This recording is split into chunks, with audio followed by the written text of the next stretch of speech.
नमस्कार दोस्तों, इस वीडियो में आप सीबीएसई बोर्ड के द्वारा आयोजित की गई सीटेट दिसंबर 2021 के दिनांक 29 दिसंबर शिफ्ट के पेपर के चाइल्ड डेवलपमेंट एंड पेडागोजी यानी कि सीडीपी पार्ट का कंप्लीट सॉल्यूशन देखने जा रहे हैं। यदि सीटेट दिसंबर 2021 के सभी शिफ्टों के पेपर का कंप्लीट सॉल्यूशन देखना चाहते हैं तो इस वीडियो के समाप्त होने के बाद से इस वीडियो का डिस्क्रिप्शन जरूर चेक करिएगा। और अगर चैनल पर पहली बार विजिट कर रहे हैं तो इसको सब्सक्राइब करते हुए बेल आइकन को जरूर प्रेस कर लीजिएगा सीटेट की बेहतरीन तरीके से तैयारी करने के संदर्भ में। चलिए दोस्तों, आज के इस महत्वपूर्ण वीडियो को प्रारंभ करते हैं। पहला प्रश्न पूछा गया था, बालक का विकास किन क्षेत्रों में बटा हुआ है। तो पहला ऑप्शन देखिए गामक, यहाँ पर मनोवैज्ञानिक क्षेत्र नहीं होता है तो ये विकल्प गलत हो गया। दूसरा देखिए शारीरिक, संज्ञानात्मक, आध्यात्मिक नहीं होता है तो ये विकल्प गलत हो गया। तीसरा देखिए शारीरिक विकास भी होता है, संज्ञानात्मक भी होता है, गामक यानी कि मोटर भी होता है और सामाजिक भी होता है, यानी ये विकल्प आपका पॉजिटिव है, यही उत्तर सही हो जाएगा।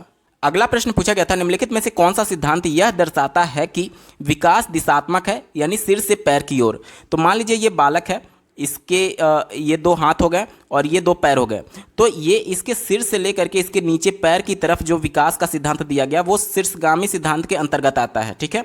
और अधोगामी सिद्धांत क्या होता है, तो मान लीजिए ये इसका हार्ट है यानी केंद्र बिंदु हो गया, तो केंद्र बिंदु से बाहर की तरफ यानी पहले इसके भुजाओं का विकास होगा। विकास कहने का मतलब कि बच्चा अपने भुजाओं पर पहले कंट्रोल पाएगा, उसके बाद हथेली पर और अंत में उंगलियों पर कंट्रोल पाता है, तो ये अधोगामी सिद्धांत होता है यानी केंद्र से बाहर की ओर। चूंकि प्रश्न में आपसे सिर से पैर की ओर पूछा गया है तो ये शीर्षगामी सिद्धांत है, ऑप्शन नंबर 1 इसका सही जवाब हो जाएगा। अगला प्रश्न पूछा गया था, राघव जब शिशु था तब उसे माता पिता के स्नेह से वंचित रहना पड़ा। बाल्यावस्था के आगे के चरण में उसे बहुत संवेदनशील अध्यापक मिले, फिर भी उसे लोगों पर विश्वास करने में परेशानी होती है और वह जोखिम लेने का साहस नहीं दिखा पाता। राघव के विषय में विकास का कौन सा मुद्दा एकदम स्पष्ट रूप से वर्णित करता है। तो यहाँ पर ऑप्शन नंबर 2 देखिए, आरंभिक बाद के अनुभव का मुद्दा, ये विकल्प बिल्कुल सही है। क्यों?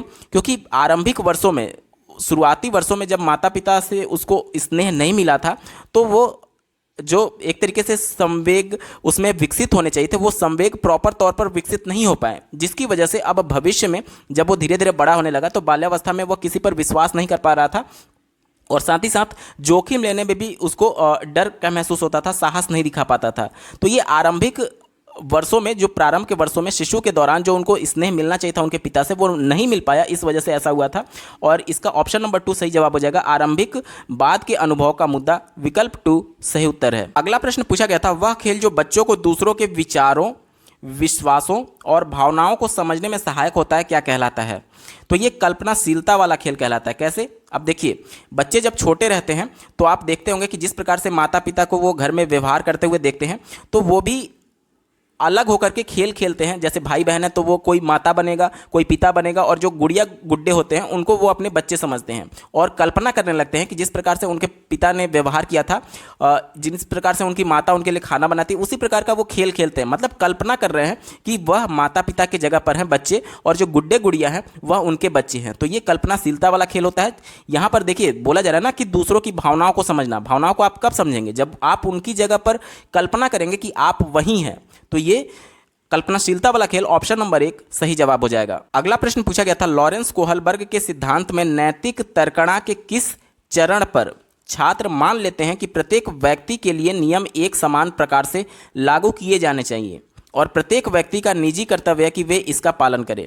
तो ये ऑप्शन नंबर 4 सामाजिक क्रम को बनाए रखने का अभिविन्यास, ये इसका बिल्कुल सही जवाब हो जाएगा। अगला प्रश्न पूछा गया था, अपने लंबे मगर कम चौड़े गिलास, ध्यान दीजिएगा गिलास की लंबाई ज़्यादा है लेकिन इसकी चौड़ाई कम है, में नींबू पानी के स्तर की ओर इशारा करते हुए सारा अपनी बहन को चिढ़ाती है कि उनके पिताजी ने उसे ज़्यादा नींबू पानी दे दिया है। उसकी बहन किसी भी प्रकार की प्रतिक्रिया नहीं देती है क्योंकि उसने, किसने? यहाँ पर सारा की बहन की बात की जा रही है कि उसने अपने पिता को उसके गिलास से, यानी कि सारा की बहन के गिलास से सारा के गिलास में नींबू पानी डालते हुए देखा है और वह जानती है कि दोनों गिलास में नींबू पानी की मात्रा एक समान है। इस संदर्भ में सारा क्या प्रदर्शित करती है आपसे पूछा जा रहा है। पूरे प्रश्न को आप ध्यान से समझिएगा तभी आप इसका उत्तर दे पाएंगे। देखिए यहाँ पर एक सारा का ग्लास है, कुछ इस प्रकार है, जिसकी लंबाई तो बहुत ज़्यादा है लेकिन चौड़ाई कम है। ये सारा का ग्लास है, ठीक है। यहाँ पर मैं लिख दे रहा हूँ, ये किसका ग्लास है? ये सारा का ग्लास है, ठीक है। इसकी लंबाई ज़्यादा है और चौड़ाई कम है। और उसकी बहन का जो ग्लास है वो कुछ इस प्रकार से है, जिसकी लंबाई तो कम है लेकिन चौड़ाई ज़्यादा है, ठीक है। ये सारा की बहन का ग्लास है, ठीक है। तो अब ये कहा जा रहा है कि जो सारा की बहन थी उसने देखा था कि उसके ग्लास से, यानी सारा की बहन के ग्लास से नींबू पानी पहले उसके पिता ने इसमें डाला और इसी नींबू पानी को उसने सारा के ग्लास में उलट दिया। तो अब चूंकि ये पतला ग्लास था, चौड़ाई इसकी कम थी, तो जाहिर सी बात है ये वाला नींबू पानी जब इसमें जाएगा तो ऊपर तक भर जाएगा। ठीक है, ऊपर तक भर गया। तो अब सारा को ये लगा कि उसके ग्लास में नींबू पानी ज़्यादा है। क्यों? क्योंकि इसका ग्लास लंबा था और जो उसकी बहन है उसके ग्लास में नींबू पानी कम है। क्यों? क्योंकि इसमें लंबाई कम था। तो लेकिन उसकी बहन जो है वो जानती थी कि उसके पिता ने उसके ही ग्लास से सारा के ग्लास में पलटा है, तो जाहिर सी बात है दोनों में मात्रा समान होगी। लेकिन सारा को ये लगता है कि चूंकि यहाँ पर लंबाई ज़्यादा है इस वजह से नींबू पानी ज़्यादा है। तो ये कौन सा एक तरीके से क्या प्रदर्शन कर रही थी सारा, ये आपसे पूछा जा रहा है। तो देखिए, ये केंद्रीकरण है। केंद्रीकरण का मतलब क्या होता है कि एक समय में किसी एक एस्पेक्ट पर ही ध्यान देना। अब सारा को ये लगता है कि उसका ग्लास लंबा है, उसमें ज़्यादा नींबू पानी आया होगा, लेकिन वो दूसरा एस्पेक्ट कि इसकी चौड़ाई भी तो कम है। जो उसकी बहन का ग्लास था उसकी चौड़ाई ज़्यादा थी और सारा के ग्लास का चौड़ाई कम है, तो वो इस पर ध्यान नहीं दे पा रही है। क्यों नहीं दे पा रही है? क्योंकि अभी वो केंद्रीकरण प्रॉपर्टी ही उसके अंदर विकसित हुआ है, विकेंद्रीकरण नहीं आया। विकेंद्रीकरण कहने का मतलब कि एक समय में एक वस्तु के कई प्रॉपर्टीज पर ध्यान देना और एक समय में केवल एक एस्पेक्ट, केवल एक बीमा, केवल एक प्रॉपर्टी पर ध्यान देने को केंद्रीकरण कहते हैं। अब सारा ये तो देख रही थी कि इस ग्लास की लंबाई ज़्यादा है तो उसमें ज़्यादा नींबू पानी आएगा, लेकिन ये नहीं देख पा रही थी कि इसकी चौड़ाई कम है, इस वजह से मात्रा दोनों में बराबर हो गई है। तो ये केंद्रीकरण का प्रदर्शन कर रही थी। ऑप्शन नंबर 1 इसका बिल्कुल सही जवाब है, यानी एक समय में केवल एक ही एस्पेक्ट पर वो फोकस कर पा रही है। लंबाई ज़्यादा है इसलिए ज़्यादा नींबू पानी होगा, उसे ऐसा लगता है सारा को। तो ऑप्शन नंबर 1 केंद्रीकरण इसका सही उत्तर होगा। उम्मीद करता हूँ आपको अच्छे से समझ में आया होगा। अगला प्रश्न पूछा गया था, पियाजे के अनुसार विकास के किस काल में बालक वस्तुओं के प्रतीकों का इस्तेमाल करने लगते हैं और तार्किक मानसिक समझ उभरने लगती है। ध्यान दीजिएगा, ये परिपक्व नहीं हो रहा है अभी। जो तार्किक मानसिक समझ है ये अभी परिपक्व नहीं हुआ है, बिल्कुल अभी स्टार्टिंग एज पर है, उभरना शुरू हुआ है। तो ये किस स्टेज में होता है? प्रतीकों का इस्तेमाल करना और तार्किक रूप से सोच उभरना, ये किस में होता है? ये ऑप्शन नंबर 1 इसका सही हो जाएगा, पूर्व संक्रियात्मक काल में। ठीक है, देखिए यहाँ पर अगर मूर्त संक्रियात्मक काल ऑप्शन नंबर 2 की बात करें तो इसमें तार्किक क्षमता जो होती है वो धीरे धीरे स्थायी होने लगती है, लेकिन यहाँ पर उभरने की बात की गई है तो ये ऑप्शन आपका गलत हो जाएगा। तीसरा देखिए, उत्तर संक्रियात्मक काल कोई काल ही नहीं होता है। उन्होंने जो 4 काल बताए थे उसमें पहला संवेदीगामक, दूसरा पूर्व संक्रियात्मक, तीसरा मूर्त संक्रियात्मक और चौथा औपचारिक संक्रियात्मक बताया गया था। उत्तर संक्रियात्मक कोई काल नहीं होता है, इसलिए आपका उत्तर होगा नहीं। चौथे की अगर बात करें औपचारिक संक्रियात्मक काल, तो इसमें जो तार्किक उसका मानसिक समझ था वो अमूर्त स्थिति तक पहुंच जाता है, यानी बिना मूर्त अवस्था में देखे ही वो चीज़ों के बारे में तार्किक समझ विकसित कर लेता है। तो ये तो सबसे उच्च अवस्था थी, तो इसमें तो होगा नहीं। ठीक है, क्योंकि यहाँ पर सब कुछ जाके परिपक्व हो जाता है, जो तार्किक समझ थी वो भी परिपक्व हो जाएगा। यहाँ पर केवल उभरने की बात की जा रही है, इस वजह से ऑप्शन नंबर 1 पूर्व संक्रियात्मक काल इसका सही जवाब हो जाएगा। अगला प्रश्न पूछा गया था, अमन एक पहेली के टुकड़ों को ठीक से लगाने की कोशिश कर रहा है, लेकिन वह सही जगह पर सही हिस्सों को फिट करने के लिए संघर्ष करता है। कैसे, क्या, क्यों के रूप में उसकी मां उसे संकेत प्रदान करती है। लेव वाइगोत्स्की के सीखने के सिद्धांत के अनुसार सीखने की यह प्रक्रिया क्या करेगी?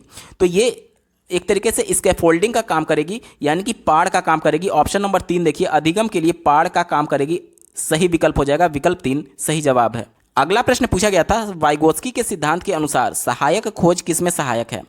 देखिए, सहायक खोज की बात करें जो कि वाइगोत्स्की के सिद्धांत के अनुसार प्रश्न पूछा गया है, तो वाइगोत्स्की ने समूह में रहकर ही बच्चे अपने ज्ञान का निर्माण करते हैं ये बताया था। साथ ही सामाजिक अंतःक्रिया के माध्यम से वो अपने ज्ञान की संरचना करते हैं, ये उनके द्वारा बताया गया था। यानी कि समूह वाला जिस भी विकल्प में होगा वो आपका उत्तर सही हो जाएगा। विकल्प नंबर 2 में देखिए, सहपाठी सहयोग। यहाँ पर सहपाठी कहने का मतलब जो उसके हम उम्र बच्चे जो कक्षा में होंगे, जो सहपाठी होंगे, उनके साथ सहयोग करने की बात की जा रही है। तो इसमें इंटरेक्शन भी है और ग्रुप भी है, इस वजह से लेव वाइगोत्स्की के सिद्धांत के अनुसार यही आपका एप्रोप्रिएट आंसर हो जाएगा और विकल्प नंबर 2 सही जवाब है। अगला प्रश्न पूछा गया था, हार्वर्ड गार्डनर के बहुआयामी बुद्धि के सिद्धांत के अनुसार निम्नलिखित में से किस का प्रयोग दृष्टिगत जगत, जिसे विजुअल वर्ल्ड के नाम से जाना जाता है, को सही तरीके से अनुभव करने की योग्यता, अपने आरंभिक अनुभवों में परिवर्तन लाने की योग्यता के लिए किया गया है? तो ये आपसे पूछा जा रहा है कि ये हार्वर्ड गार्डनर ने किस बुद्धि के अंतर्गत इसको रखा है। तो ये हो जाएगा स्थानिक बुद्धि। जैसे कि आप मैप देखते हैं, किसी जगह की बात की जाती है तो उसमें जो जगह होता है उसका ज्ञान करना या फिर मैप में चीज़ों को देखना, ये सभी स्थानिक बुद्धि है। स्थानिक मतलब कि किसी स्थान विशेष से जुड़ा हुआ और उसमें जब आप बुद्धि का प्रदर्शन करते हैं तो वो स्थानिक बुद्धि होता है। देखिए यहाँ पर दृष्टि जगत की बात की गई थी, दृष्टिगत जगत यानी कि किसी पर्टिकुलर स्थान की बात की जा रही है, इस वजह से ऑप्शन नंबर 2 इसका सही जवाब है। अगला प्रश्न पूछा गया था, हेतल घर में गुजराती बोलती है और इस भाषा को पढ़ने और लिखने में उसका प्रवाह है।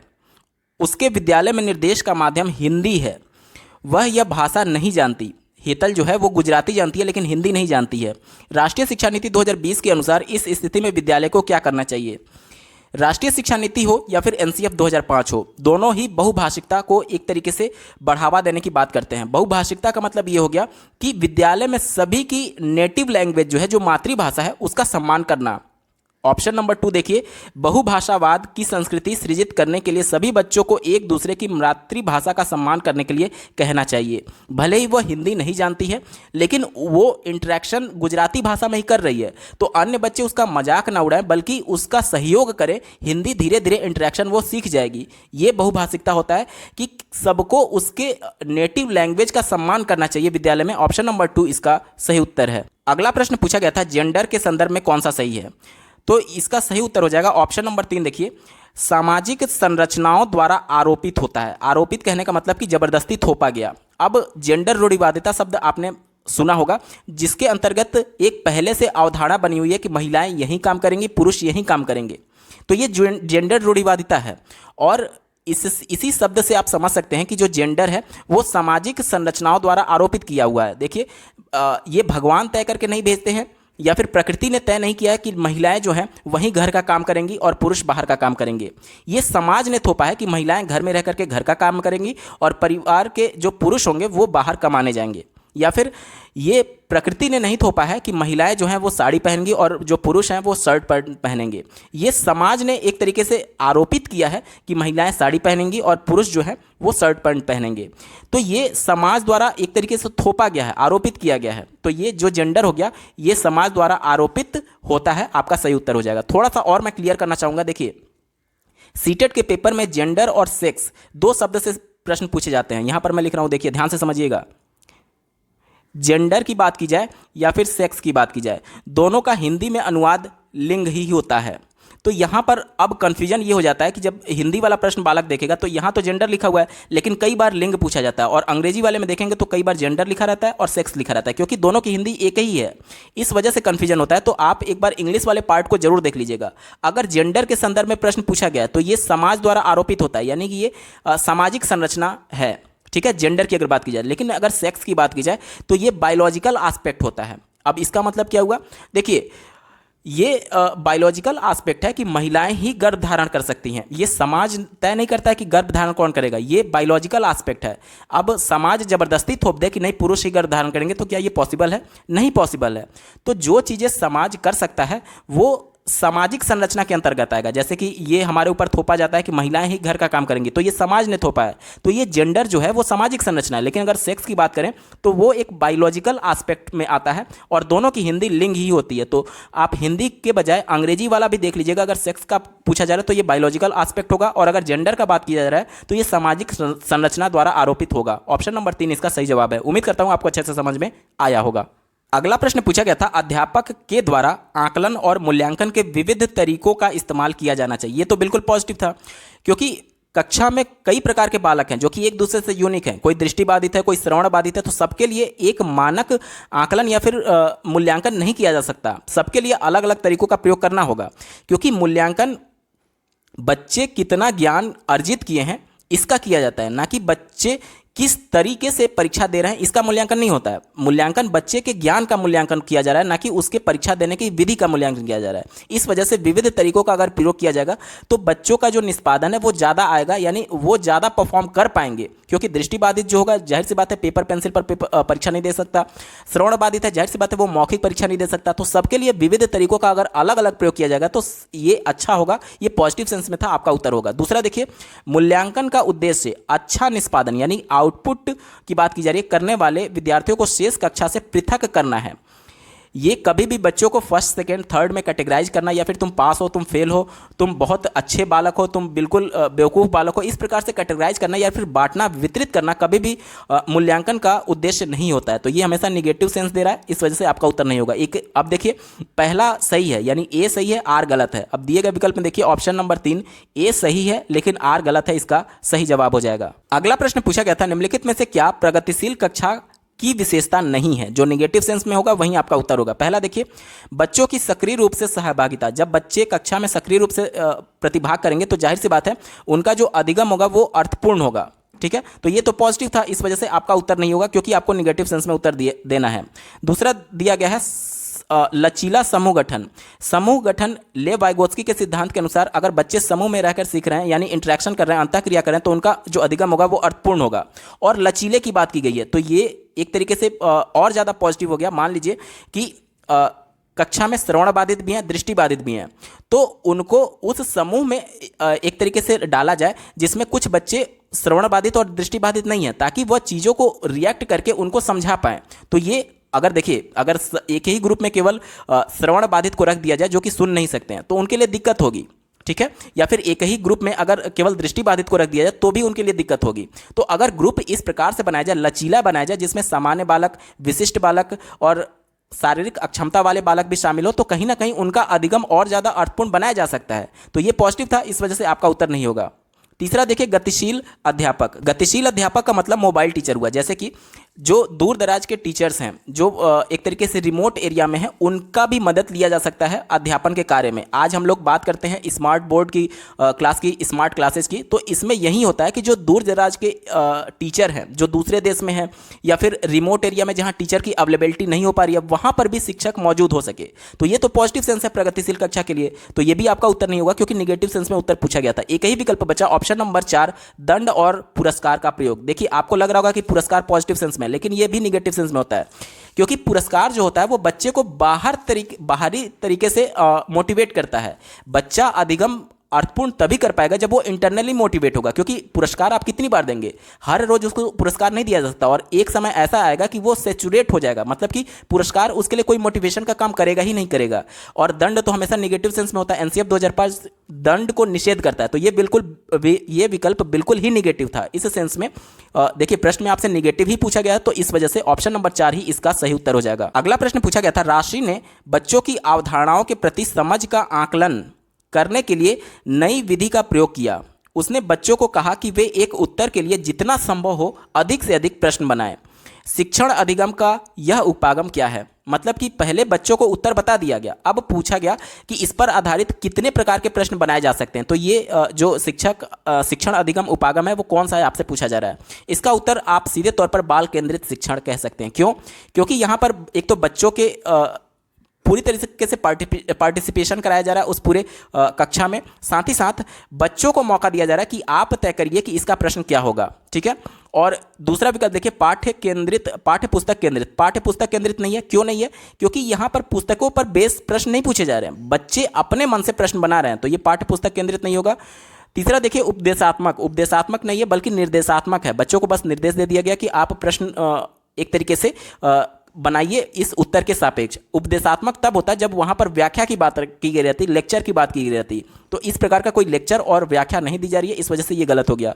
चौथा देखिए, कंठस्थीकरण पर केंद्रित। यहाँ पर बच्चे रट करके प्रश्न नहीं बना रहे हैं बल्कि अपने मन से बना रहे हैं, तो ये कंठस्थीकरण यानी कि रटने जैसे शब्द भी यहाँ पर निगेटिव है। एक ही विकल्प बचा बाल केंद्रित, इसका बिल्कुल सही जवाब हो जाएगा। अगला प्रश्न पूछा गया था, एक समावेशी कक्षा में सहयोगात्मक प्रणाली और सहयोजक अधिगम को का पहला दिया गया अत्यधिक हतोत्साहित करना चाहिए। ये विकल्प निगेटिव है। क्यों?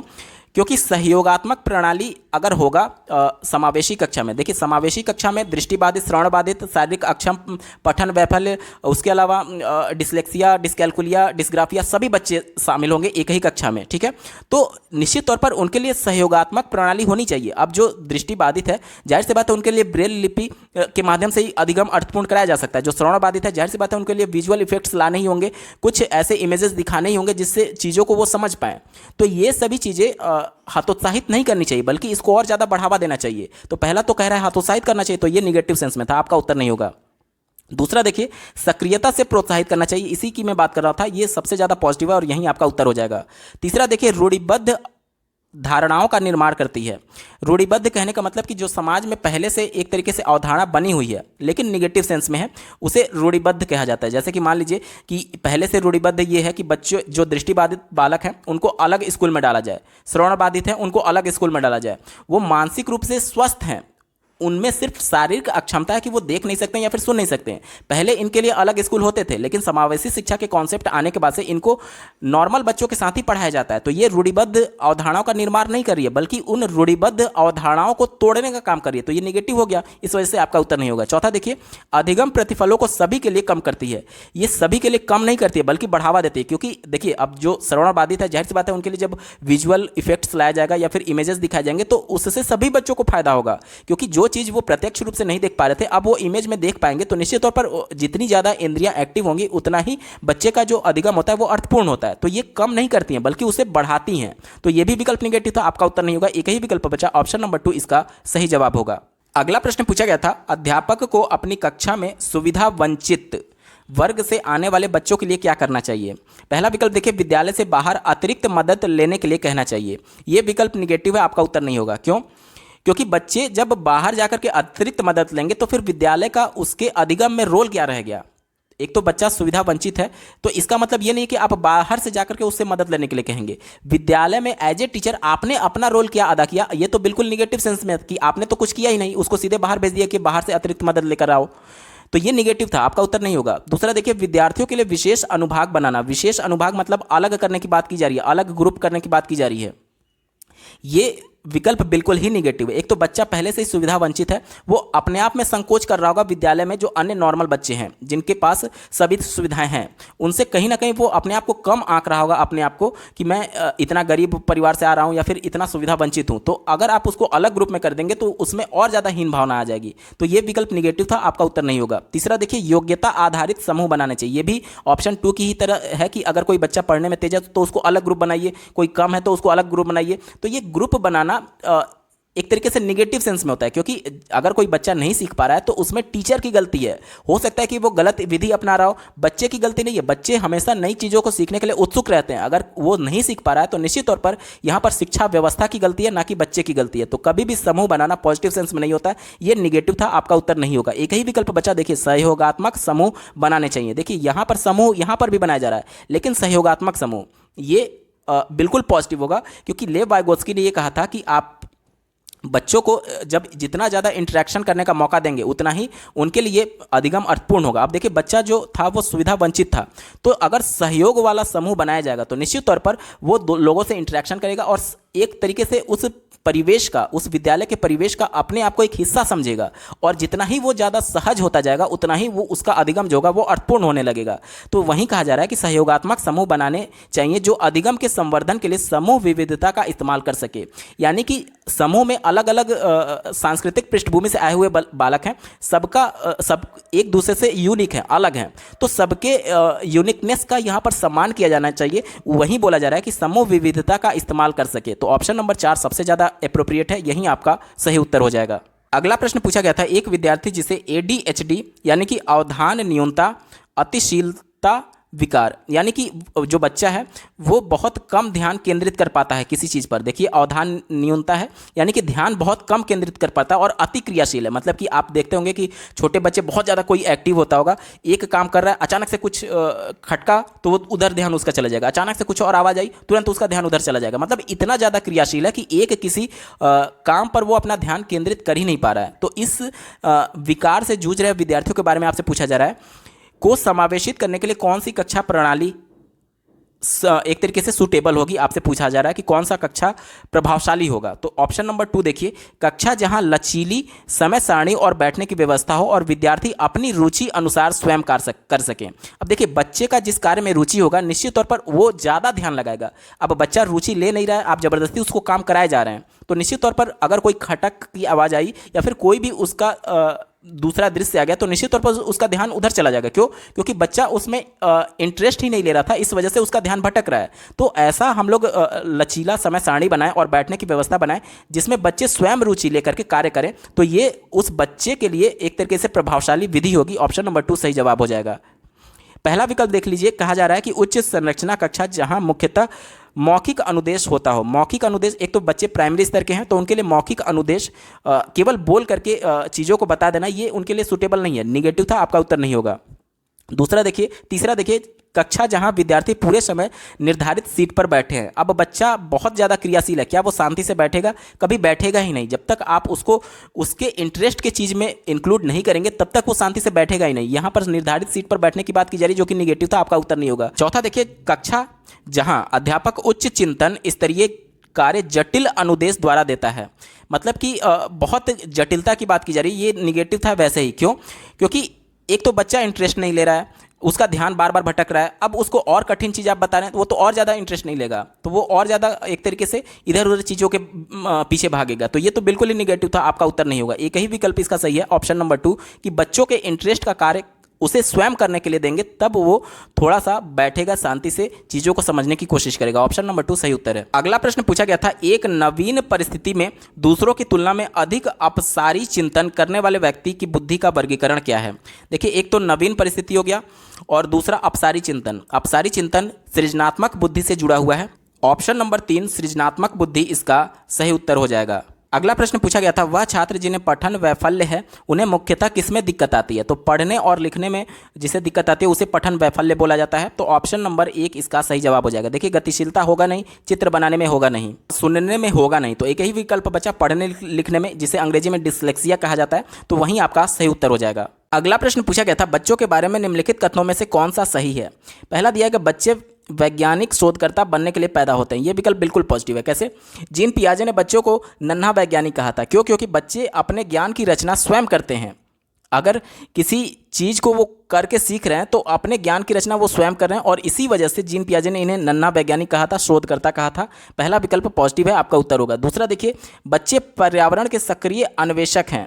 ये भी बिल्कुल पॉजिटिव है, क्योंकि बच्चे किसी चीज़ में एक्टिवली पार्टिसिपेट करते हैं और खोज करने की कोशिश करते हैं। ठीक है, तो ये भी पॉजिटिव था। तीसरा देखिए, बच्चे वयस्कों की तरह सोचते हैं। ये विकल्प बिल्कुल निगेटिव, बच्चे वयस्कों की तरह नहीं सोच पाते। ठीक है, चौथा विकल्प देखिए, बच्चे सामाजिक अंतःक्रिया द्वारा अपने परिवेश से अर्थ सृजित करने के लिए पैदा होते हैं। ये भी बिल्कुल सही है, क्योंकि लेव वाइगोत्स्की ने सामाजिक अंतःक्रिया का सिद्धांत दिया था, जिसके माध्यम से उन्होंने बताया कि बच्चे अपने ज्ञान की रचना अंतःक्रिया करके ही करते हैं, लोगों से, समाज से इंटरेक्शन करके ही करते हैं। तो ये भी बिल्कुल पॉजिटिव होगा, यानी पहला, दूसरा और चौथा विकल्प सही है। ऑप्शन नंबर 3 देखिए, पहला, दूसरा और चौथा इसका सही उत्तर हो जाएगा। अगला प्रश्न पूछा गया था, विद्यार्थियों के काम में त्रुटियों के विश्लेषण का मुख्य उद्देश्य क्या है?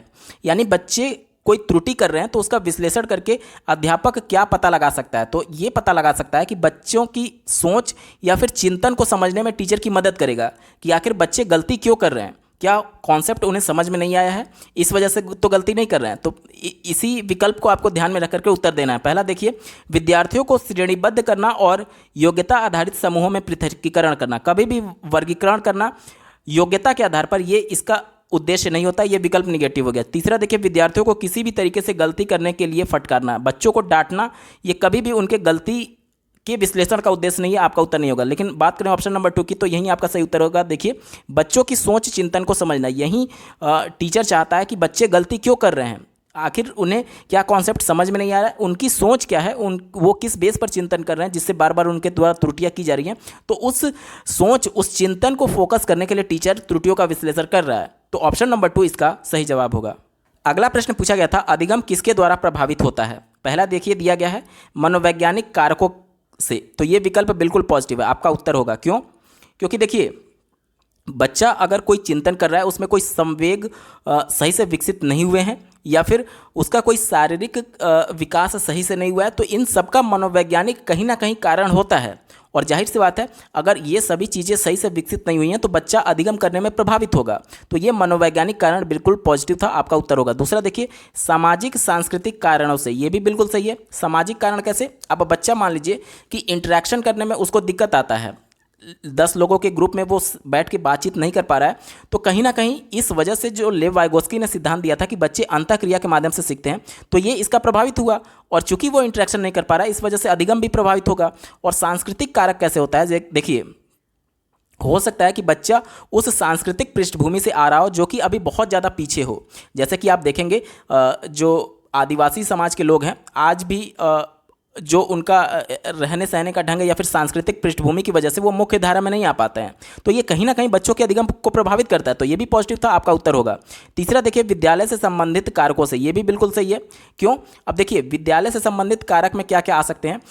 हो सकता है कि विद्यालय में शारीरिक रूप से अक्षम बच्चों को पढ़ाने के लिए वो सभी सुविधाएं ना हो। जैसे कि मान लीजिए कोई दृष्टिबाधित है तो उसके लिए हो सकता है ब्रेल लिपि ना हो सकता है कोई श्रवण बाधित है तो उसके लिए कोई दृश्य सामग्री ना हो। तो इन सब की वजह से भी अधिगम प्रभावित होता है। तो ये भी पॉजिटिव था, आपका उत्तर होगा। चौथा देखिए, अध्यापक से संबंधित कारकों से, ये भी बिल्कुल सही है। अब अध्यापक जो विधि अपना रहा है अधिगम कराने के लिए, बच्चों को सिखाने के लिए, हो सकता है कि वो विधि गलत अपना रहा हो, इस वजह से बच्चे ना सीख पा रहे हो, तो ये भी प्रभावित करेगा। तो ये भी पॉजिटिव था, यानी कि चारों विकल्प इसके सही हैं। अब दिए गए ऑप्शंस में देखिए, ऑप्शन नंबर 4, 1, 2, 3, 4 इसका बिल्कुल सही उत्तर होगा। अगला प्रश्न पूछा गया था, कक्षा में विद्यार्थियों को त्योहारों को मनाने के लिए अपने अनुभवों को साझा करने के अवसर देना और उसके आधार पर सूचना निर्मित करने को बढ़ावा देना, ये किसका उदाहरण है? तो ये सामाजिक संरचनावाद का उदाहरण है। कैसे? अब इसको समझिए। लेव वाइगोस्की ने कहा था कि बच्चे अंतःक्रिया के माध्यम से सीखते हैं। तो ये देखिए, समाज में वो अपने अनुभव को शेयर कर रहा है, तो वो इंटरेक्शन कर रहा है।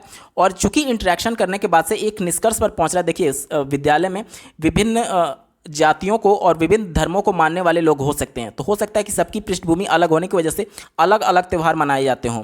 हो सकता है कोई हिंदू धर्म से संबंधित हो तो उसके यहाँ होली दिवाली मनाई जाती हो, कोई मुस्लिम धर्म से संबंधित हो तो उनके यहाँ अलग त्यौहार जैसे कि ईद मुहर्रम मनाए जाते हैं। कोई ईसाई धर्म से संबंधित हो तो सकता है कि उनके यहाँ गुड फ्राइडे और जो क्रिसमस मनाया जाता है वो हो सकता है कोई पंजाबी समुदाय से जुड़ा हो तो हो सकता है कि उनके यहाँ लोहड़ी और इस प्रकार के पर्व मनाए जाते हों। तो ये सभी जो पर्व हैं वो अपने अनुभव जब बच्चे शेयर करेंगे तो एक दूसरे के पर्व जानने में उनको मदद मिलेगी और कहीं ना कहीं ये सामाजिक अंतःक्रिया के माध्यम से वो अपने ज्ञान की रचना करेंगे कि हमारे धर्म के अलावा भी कई ऐसे त्यौहार हैं जो कि लोग मनाते हैं समुदाय में। तो ये इसका सामाजिक संरचनावाद बिल्कुल सही उत्तर हो जाएगा। अगला प्रश्न पूछा गया था, राष्ट्रीय शिक्षा नीति 2020 सुझाती है कि कक्षा अधिगम को पाठ्य पुस्तकों तक सीमित करने के बजाय अधिगम और शिक्षा।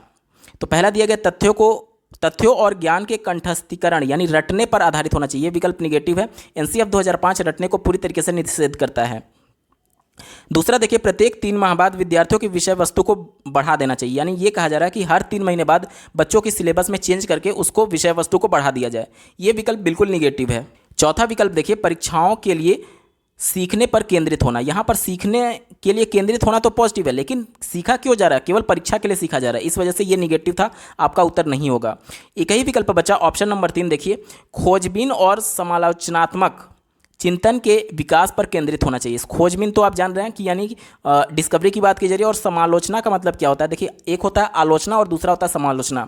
आलोचना का मतलब ये होता है किसी भी चीज़ का सिर्फ कमी निकालना। आप लोग सुनते होंगे ना कि क्रिटिक है, यानी किसी मूवी में वो लोग कमी निकालते हैं। और समालोचनात्मक चिंतन का मतलब ये होता है कि उसकी कमियों और उसके गुण दोनों पर चर्चा विमर्श करना। ठीक है, तो कोई चीज़ जब बच्चा खोज करके अपने ज्ञान का निर्माण करेगा और साथ ही उसमें क्या कमी है और क्या गुण है, इन सब पर जब चिंतन करेगा तो निश्चित तौर पर जो उसका अधिगम होगा वो अर्थपूर्ण होगा। तो राष्ट्रीय शिक्षा नीति 2020 इसी की पैरवी करती है। ऑप्शन नंबर 3 इसका सही जवाब है। अगला प्रश्न पूछा गया था, स्मृति विषयक युक्ति कौन सी है? देखिए, स्मृति शब्द से आपको पता चल रहा है कि ये रटने की बात की जा रही है। तो ऑप्शन नंबर 1 वह तकनीक जो याद करने में मदद करती है, ऑप्शन 1 इसका सही जवाब हो जाएगा। अगला प्रश्न पूछा गया था, अनुज कक्षा 3 को पर्यावरण अध्ययन पढ़ाता है। वह हमेशा अपने विद्यार्थियों को किसी भी एक विषय से परिचित कराने के एकदम बाद मानस मंथन करवाता है। मानस मंथन मतलब ब्रेन स्टॉर्मिंग, यानी कि समस्या समाधान के लिए मानस मंथन यानी ब्रेन स्टॉर्मिंग किया जाता है। तो ये पूछा जा रहा है आपसे कि यह युक्ति निम्नलिखित में से किससे समुन्नत करती है? तो यहाँ पर देख लीजिए, मानस मंथन ब्रेन स्टॉर्मिंग करेंगे तो निश्चित तौर पर बच्चे अपने मौलिक विचार लाएंगे और किसी समस्या को समाधान करने की कोशिश करेंगे। तो इसमें रटने की कहीं भी बात नहीं आएगी। पहला विकल्प निगेटिव था। दूसरा देखिए दृष्टिकोण जानना। अब जब टीचर बच्चों से ब्रेन स्टॉर्मिंग करा रहा होगा तो निश्चित तौर पर उनके दिमाग में क्या चल रहा है, उनका दृष्टिकोण क्या है उस पर्टिकुलर कॉन्सेप्ट को लेकर, संप्रत्यय को लेकर, तो ये दृष्टिकोण टीचर जान जाएगा। तो ये बिल्कुल ये पॉजिटिव था, दृष्टिकोण जानना, क्योंकि टीचर बच्चों से ब्रेन स्टॉर्मिंग के माध्यम से समझ सकता है कि बच्चों की समझ कितना विकसित हुई है किसी संप्रत्यय के बारे में।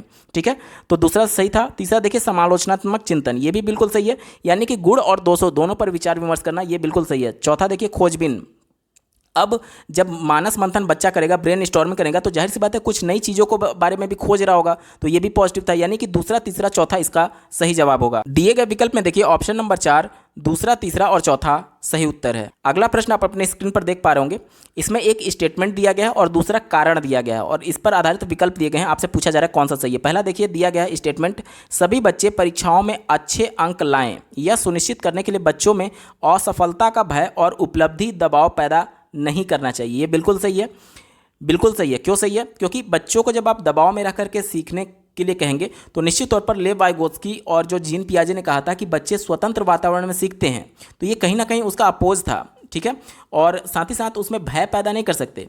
ठीक है, तो ये बिल्कुल पॉजिटिव था कि बच्चों को भय मुक्त होना चाहिए और साथ ही साथ किसी दबाव के बिना अधिगम होना चाहिए, तो ये पॉजिटिव था। दूसरा देखिए कारण क्या दिया गया है, अर्थपूर्ण अधिगम हो सके इसके लिए महत्वपूर्ण यह है कि बच्चे शारीरिक और भावात्मक सुरक्षा महसूस करें, तो ये भी बिल्कुल सही है, क्योंकि सुरक्षा महसूस करेंगे तभी तो बिल्कुल फ्री होकर के चीज़ों को सीखेंगे। तो दोनों यहाँ पर सही है और जो कारण है, जो आर है, वो ए का सही से व्याख्या करता है। ठीक है, इसी वजह से कोई दबाव नहीं देना चाहिए, ये सेंस बना। तो ऑप्शन नंबर 1 इसका सही जवाब है। दोनों ए और आर सही है और आर जो है वो सही व्याख्या करता है ए की। अगला प्रश्न पूछा गया था, एक विद्यार्थी अलीजा जिसका नियंत्रण केंद्र आंतरिक है परीक्षा में असफल होने के लिए किसे जिम्मेदार ठहराएगी। देखिए वो कंट्रोल अंदर से कर रही है कि सब कुछ जान रही है कि मेरी गलती की वजह से मैं फेल हुई हूँ या फिर असफल हुई हूँ, क्योंकि अलीजा की बात की जा रही है। तो ये जब वो आंतरिक रूप से कंट्रोल हो रही है तो निश्चित तौर पर अपनी कमियों को वो दोष ठहराएगी कि मेरी कमी की वजह से मैं फेल हुई हूँ। तो अब दिए गए विकल्प में देखिए, दूसरा विकल्प देखिए परीक्षा प्रश्न में कठिनाई, परीक्षा प्रश्न बाह्य कारक हो गया, आपका उत्तर नहीं होगा। दुर्भाग्य, कभी भी भाग्य को दोष नहीं देगी क्योंकि वो आंतरिक रूप से कंट्रोल हो रही थी, तो ये भी गलत हो गया। चौथा देखिए अध्यापक का उसके प्रति पूर्वाग्रह या फिर पक्षपात, ये भी बाह्य कारक है, तो आपका उत्तर नहीं होगा क्योंकि वो इंटरनली कंट्रोल हो रही थी, इस वजह से उसकी अपनी योग्यता में कमी है, ये ऐसा उसे एहसास होगा और अपनी कमी को वो दोष ठहराएगी कि मेरी कमी की वजह से मैं फेल हो गई हूँ। दोस्तों हम लोग पेपर के बिल्कुल अंतिम पड़ाव में आ चुके हैं। अभी तक का ये वीडियो आपको कैसा लगा कमेंट के माध्यम से जरूर बताइएगा, क्योंकि आपका एक कमेंट मुझे मोटिवेट करेगा ऐसे ही महत्वपूर्ण वीडियो लाने के संदर्भ में। इस पेपर का अंतिम प्रश्न पूछा गया था, एक अध्यापिका चाहती है कि उसके विद्यार्थी आंतरिक रूप से अभिप्रेरित हों, उसे क्या करना चाहिए। पहला विकल्प देखिए, उसे कक्षा में प्रतियोगिता को प्रोत्साहित करना चाहिए और बच्चों में तुलना करनी चाहिए। देखिए बच्चों को जब आप तुलना करेंगे किसी दूसरे से तो उस पर और ज़्यादा दबाव बनेगा। मान लीजिए कोई बच्चा अधिगम रूप से अक्षम है, मतलब कि चीज़ों को कम सीख पा रहा है, तो उस हिसाब से जब आप दूसरे बच्चे की उसकी तुलना करेंगे तो बच्चा और ज़्यादा दबाव महसूस करने लगेगा कि मेरे ऊपर और ज़्यादा प्रेशर है कि मुझे उससे ज़्यादा अच्छा परफॉर्म करना है। देखिए होना ये चाहिए कि बच्चा कल जो परफॉर्म किया था उससे तुलना करिए कि कल से तुमने बहुत बढ़िया प्रदर्शन किया, मतलब तुलना बच्चे के अपने आप से होनी चाहिए कि कल उसने कितना सीखा था और आज कितना सीखा। दूसरे से जहां आप कंपैरिजन करने लगेंगे बच्चा हीन भावना का शिकार हो जाएगा, ये आपका निगेटिव था, आपका उत्तर नहीं होगा। दूसरा देखिए बच्चों में डर और चिंता पैदा करनी चाहिए, डर और चिंता ये निगेटिव वर्ड है, आपके उत्तर कभी नहीं होंगे। तीसरा विकल्प देखिए भौतिक पुरस्कार देना चाहिए, भौतिक पुरस्कार ये हमेशा निगेटिव होता है। क्यों? क्योंकि देखिए ये कम समय के लिए प्रेरित कर सकता है और वैसे भी बाह्य, आप बाहर से दे रहे हैं पुरस्कार तो निश्चित तौर पर ये बाह्य कारक हो गया और प्रश्न में आपसे आंतरिक कारक पूछा गया था। और वैसे भी जो पुरस्कार दिया जाता है वो एक समय ऐसा आएगा कि जब वो सेचुरेशन के स्टेज पर पहुंच जाएगा कि आप कितना भी पुरस्कार देते जाइए वो बच्चा मोटिवेट नहीं होगा, क्योंकि वो उसके लिए यूज्ड टू हो जाएगा कि यार बार बार तो मुझे पुरस्कार मिल ही रहा है तो क्या ज़रूरत है पढ़ाई करने के लिए। तो ये एक तरीके से बार बार पुरस्कार देना भी निगेटिव सेंस में होता है। एक ही ऑप्शन बचा, ऑप्शन नंबर 4 देखिए बच्चों में जिज्ञासा प्रोत्साहित करनी चाहिए और उसे सीखने के आनंद को अभिप्रेरित करना चाहिए। देखिए बच्चा जब जिज्ञासा लेगा किसी संप्रत्यय के प्रति या फिर किसी विषय के प्रति, तो चूंकि वो खुद इंटरेस्टेड है उसमें, खुद एक तरीके से जिज्ञासु है चीज़ों को जानने के संदर्भ में और खुद उसको आनंद आ रहा है, तो वो ज़्यादा इंटरनली मोटिवेटेड होगा उसको और ज़्यादा पढ़ने के संदर्भ में। मतलब आप बच्चे को केवल तभी इंटरनली मोटिवेट कर पाएंगे जब बच्चा इंटरेस्ट लेगा किसी चीज़ में। तो यही सबसे ज़्यादा पॉजिटिव था और यही आपका उत्तर हो जाएगा ऑप्शन नंबर 4। दोस्तों यहाँ पर पूरा पेपर सॉल्व हो चुका है। आपको ये वीडियो कैसा लगा कमेंट के माध्यम से जरूर बताइएगा। साथ ही सीटेट दिसंबर 2021 के सभी शिफ्टों के पेपर का कंप्लीट सोल्यूशन देखने के लिए इस वीडियो का डिस्क्रिप्शन जरूर चेक करिएगा। इस वीडियो को देखने के लिए आपका बहुत बहुत धन्यवाद। भगवान करे आपका दिन शुभ हो।